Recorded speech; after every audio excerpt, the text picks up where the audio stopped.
ये एक छोटा सा बच्चा दूध मुआ, एक तरीके से कहना चाहिए कि होगा 3-4 महीने का ही छोटा सा।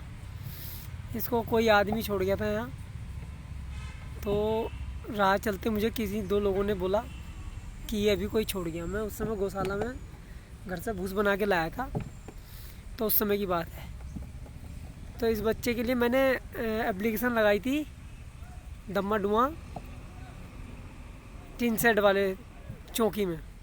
तो वहाँ चौकी इंचार्ज साहब कहते हैं, एक दिन तो छुट्टी पे थे, दूसरे दिन गया तो मैं, तो उन्होंने बोला मेरे से एप्लीकेशन देखी तो कह रहा पहले उन 2 लोगों को ढूंढ के लाओ जिन्होंने तुम्हें बताया था। यानी कि राहगीर चलते हुए आदमी को मैं ढूंढूंगा, क्योंकि मैंने कहा जिससे सीसी फुटेज से कुछ पता चल जाए कि कौन आदमी छोड़ गया, हम उसके वहाँ तक पहुँचा सकें या उसको समझा सकें कि ऐसे छोटे बच्चों को नहीं छोड़ना चाहिए। इन्हें कुत्ते भी फाड़ देते हैं, गाड़ी के नीचे भी आ जाते हैं, फिर गलती इन्हीं की मानी जाती है ना। तो गोवंश है छोटा सा, ये बहुत छोटा है ये।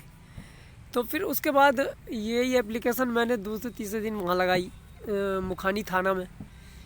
तो एप्लीकेशन देख के वो कहते हैं, वहाँ के अफसर कहते हैं, कोई बैठे हुए थे, तो जब मैं उनके पास एप्लीकेशन किया, उन्होंने उसी एप्लीकेशन से निकाल लिया कि दूध मुआ बच्चे, मतलब दूध पीता हुआ बच्चा है, दूध मुआ है, तो उसको पहले निगम के वहाँ छोड़ दो।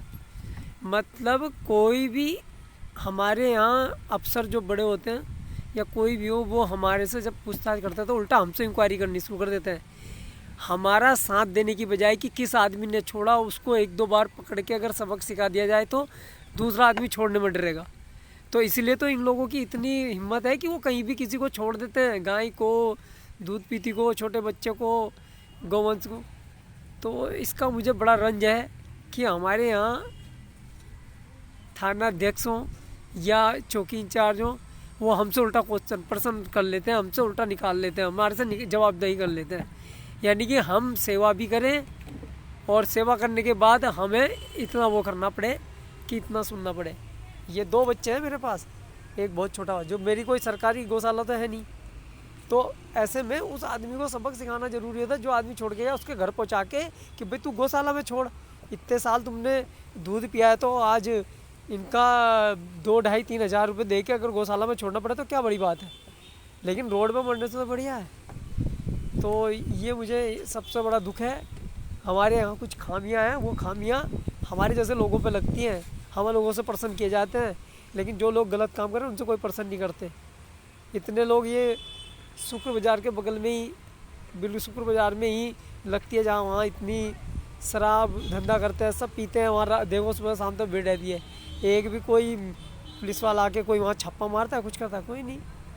सब चल रहे हैं धंधे फर्स्ट क्लास। इसीलिए गंदगी होती है, इसलिए लड़ाई झगड़ा होता है, इसलिए कोई भी आदमी किसी को कुछ भी बोल सकता है, लेकिन वो कोई कार्रवाई नहीं होती। तो ऐसा ही है हमारे समाज में। अफसरों का बड़ा रोल है कि ये अफसर लोग क्या करते हैं क्या नहीं करते हैं। अभी नेताजी का अगर फ़ोन आ जाएगा तो सब काम हो जाएंगे 2 मिनट में। नेताजी कोई बोल देंगे ना, किसी एरिया के वार्ड सदस्य होगा कोई वहीं का, तो अगर वो बोल देगा तो एकदम से कार्य हो जाएगा। उनसे डरते ही हैं और किसी से नहीं डरते, वही करवा सकते हैं इनसे काम। हमारे जैसे पिछलग्गू लोग नहीं करवा सकते, जो बेचारे काम भी करेंगे, मेहनत भी करेंगे दिन भर और रात भर, और उसके बाद उल्टी सुनेंगे। एप्लीकेशन लगाने के लिए टाइम निकालना भी हमारे लिए मुश्किल होता, तो भी हमें निकाला तो तब भी ऐसा सुनना पड़ा। ये सबसे बड़ा दुख का विषय है ये हमारे लिए। इस पर कोई कार्रवाई होती नहीं, कुछ होता नहीं। भाजपा का शासन कहते हैं, सारे शासन एक जैसे हैं, कोई सिस्टम ही नहीं बदल पा रहा। ये बैठे हुए भाजपा वाले कुछ सिस्टम नहीं बदल पा रहे, ये भी गायों को उठा के गौशालाओं में पहुँचा दे रहे, उसके बाद जो दुर्गति हो रही है उसको ये देख नहीं रहे। अरे तुम अपने नीचे स्तर से सही करो ना, तुम दूसरे ने नहीं किया, तुम तो करो सही। तुम आए किस लिए थे? गौवंश के लिए, गाय माता के लिए आए थे। आज उन्हीं की सबसे ज़्यादा दुर्गति इनके शासनकाल में हो रही। ये सबसे बड़ा दुख का विषय है। इसमें ये मेयर भी भाजपा का, मुख्यमंत्री भी भाजपा का, प्रधानमंत्री भी भाजपा का, सबसे बड़ा दुख है ये।